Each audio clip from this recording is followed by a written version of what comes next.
Hello students, with the help of this video, today we analyze the short story The Open Window, written by H. Munro, pen name as Saki.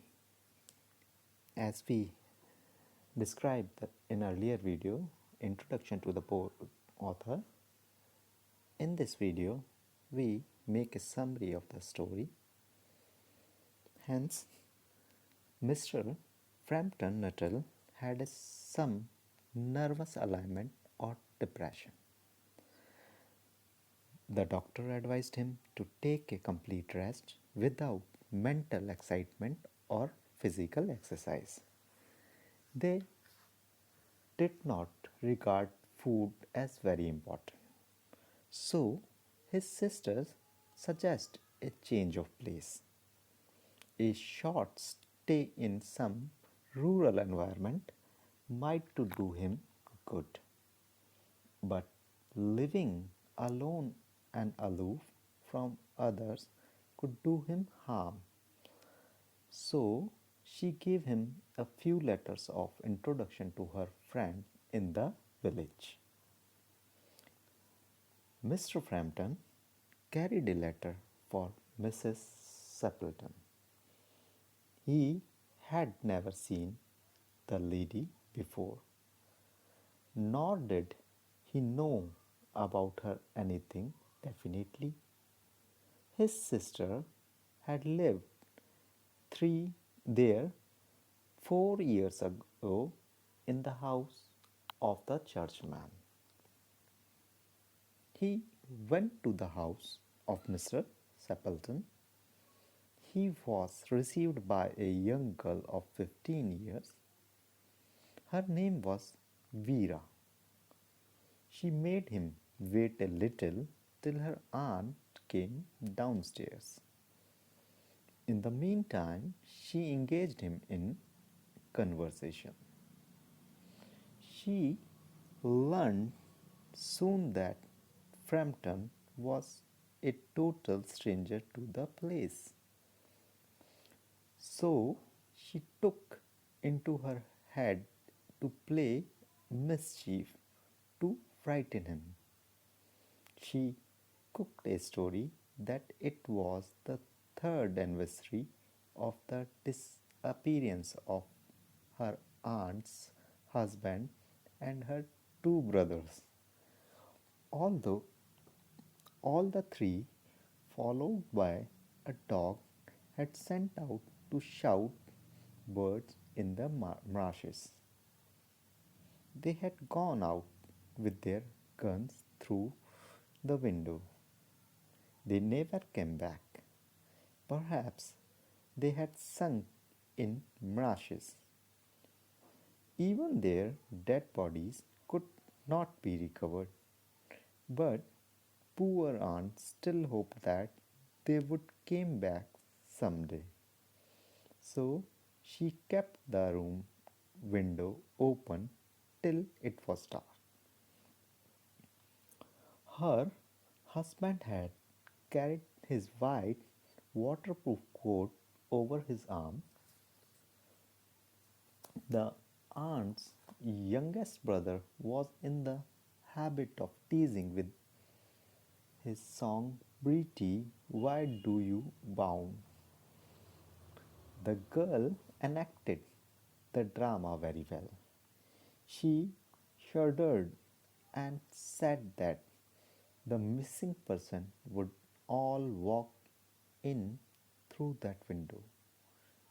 Just then, Aunt entered the room. She apologized for being late. She hoped that Vera had been entertaining him with her talks. She also declared that her husband and her two brothers would be returning home soon from shooting. With their muddy feet, they would spoil her carpets. She went on talking about the shooting, the shortage of birds, and many more topics. Mr. Frampton tried to turn the talk on to some more cheerful topic, he noticed that his hostess was looking out of the open window. He cursed him for coming on that tragic anniversary. He began to talk about his own ailment. He said that he had a false notion that the total strangers were always hungry to hear the details of one's ailment, their cause and cure. Then, suddenly, Mr. Sepleton became alert.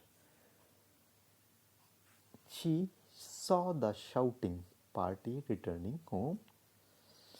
Vera was also seeing out through the open window with horror in her eyes. Frampton also then looked in the same direction. He saw three figures crossing the lawn and coming towards the window. They carried guns, and one of them had a raincoat hung over his shoulder. A tired dog also followed them. There came a voice. I said, "Pretty, why do you mourn?" Frampton was fully convinced that they were ghosts. He picked up his stick and hat and bolted out of the room to the front gate. A cyclist on the road ran into the hedge to avoid an accident. The uncle asked his wife about the man who had ran out. Mr. Sepleton was surprised to note his strange behavior. He had dashed off without bidding goodbye. Vera explained that the visitor was frightened to see the dog. He had a very bitter experience of a dog who had made him spend the night in a cemetery once. She was, after all, a postmaster in cooking up a tale at a short notice. That was a simple but very interesting story written by Saki, The Open Window.